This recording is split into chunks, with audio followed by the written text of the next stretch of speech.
all His.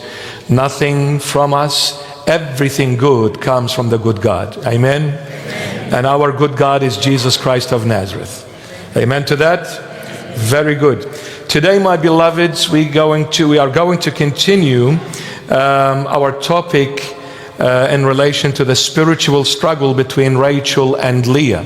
Now, for those who are joining us today, you may not know exactly what we spoke about, but you can always go back to it because it is obviously on the church social media platforms, whether it be YouTube, Facebook, Instagram, and TikTok.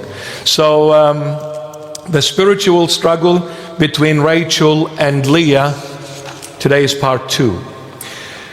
Just to connect last time what we spoke about and then continue with it today, we said that Leah gave our father Jacob 4 children or 4 sons.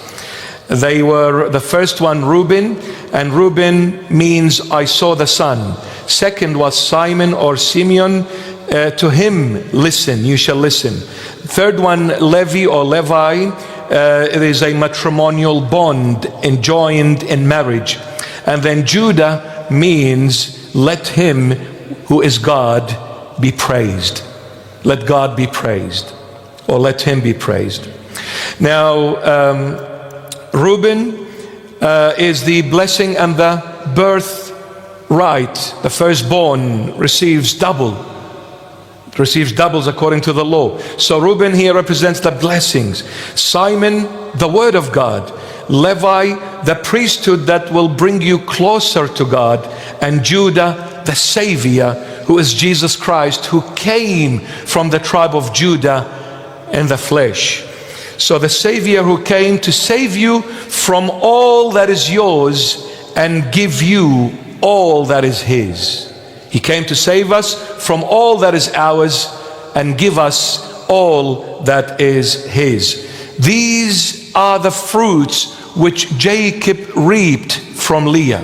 Now we said that Jacob did not want to marry Leah because he did not love her, but he was deep in love with Rachel, and he worked 14 years of slavery just to marry Rachel. But the one whom he did not love, the one who was not happy in marrying her, his uncle Laban, deceived him in a way and gave him Leah. He found out the following day of marriage, which was too late, that it was Leah, it wasn't Rachel, and it was too late for that. But the one whom he refused to marry, the one who did not want, and it was given to him for free, for God's sake. Rachel, 14 years of slavery. Leah was for free. He didn't want her, but she gave him the 4 sons, Reuben, Simon, Levi, and Judah. Stunning. The foundational sons that came later on, the nation of Israel. Foundational. Now today, my beloved, we'll continue the journey about the fruits which Jacob reaped from Rachel this time. Last time it was the fruits which he reaped from Leah. Today, the fruits which he reaped from Rachel, the one who loved, the one who died for, the one who worked 14 years of slavery for his uncle Laban just to marry the love of his life, Rachel. Let's see what kind of fruits she gave Jacob. Well, she gave him 2 fruits, 2 sons. One, Benjamin, the other, Joseph. Obviously, Joseph is the older, then Benjamin. What happened? Benjamin, my beloved, during birth, Rachel died. While giving birth, Rachel dies. Jacob's love was lost, gone. Benjamin, while coming to this world, took the life of his mother. Jacob's love was gone for good. Joseph, the other fruit, the other son, broke his father's heart. Why? Because the other brothers became jealous of Joseph. He was the father's favorite. So they became jealous. They tried to kill him. Then they dropped him, they threw him into this well, and then they sold him as a slave to these Ishmaelite merchants, which took him to Egypt as a slave. And then they went back to the father and they said, your brother Joseph is died, looks like he's been eaten by a vicious animal in the wilderness. So Benjamin kills the love of Jacob's, Rachel dies, and Joseph breaks the father's heart by disappearing. And this is all we are going to reap from this world. We said Rachel represents the world and Leah represents heaven. We don't want eternal life, but we chase after temporal life. We are not interested in heaven, but we are all interested in this world, the temptations of this world, the pleasures and the treasures of this world. We run for it. When it comes to the club, we run. But when it comes to the church, we don't want to go. I'm not interested to go to church, but I'm extremely interested in going to the club, to the pub, and to the concert of some Hollywood celebrity coming to Sydney. Rachel, I will work as a slave just to gain her. But Leah is given for free. Eternal life is given for free. When you come to church, Christ has given you his blood and body to give you eternal life, and you don't want to come to church, but you'll go to the club and pay hundreds and thousands of dollars just to enter the club. But you don't wish to enter the church for free, my beloved. The club will give you death and the church will give you eternal life, but you choose to go to the club over going to the church. And this is what happens when we chase after Rachel. The world will take away your love, and the world will break your heart at the end. That's all you're gonna get. The world will take away your love, and the world will break your heart at the end, my beloved.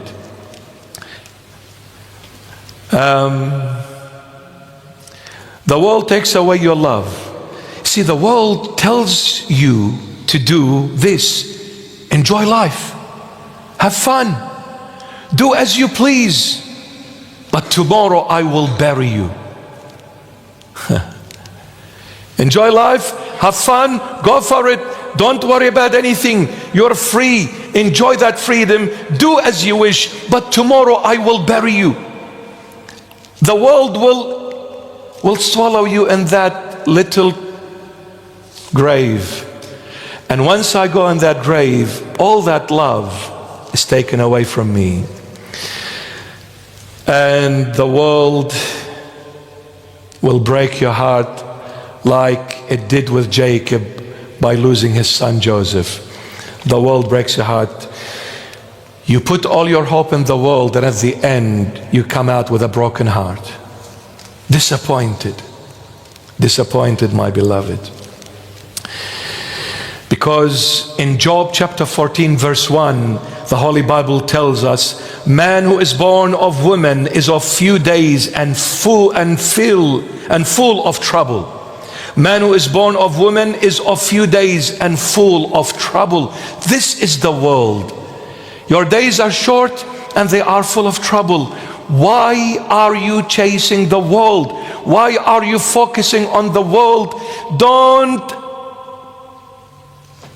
live for this world. It's going to take your love away, and it's going to break your heart at the end. Rachel, and the fruit of the next world, eternity, Leah. We give our life and we sacrifice our life for worldly things, and at the end we gain absolutely nothing. There is nothing, don't get me wrong, there is nothing wrong with working hard and establishing something for yourself, but don't do it outside of Jesus Christ.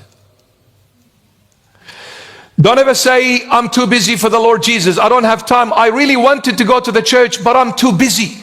You know, life has got too many responsibilities, and I'm going through a lot of, rough seas in my life. you better come to the Lord. Because whatever you're doing outside of the Lord Jesus, it is a lie. Vanity of all vanities, it is a lie, my beloveds. And I have said this to you so many times. What is a lie? A lie, my beloved, is a story told without foundation, without a base to it. A lie is a story told that has no foundation, no basis to it. And what is a lie? A dream at the awakening. King David puts it. See how the Holy Bible explains itself by itself?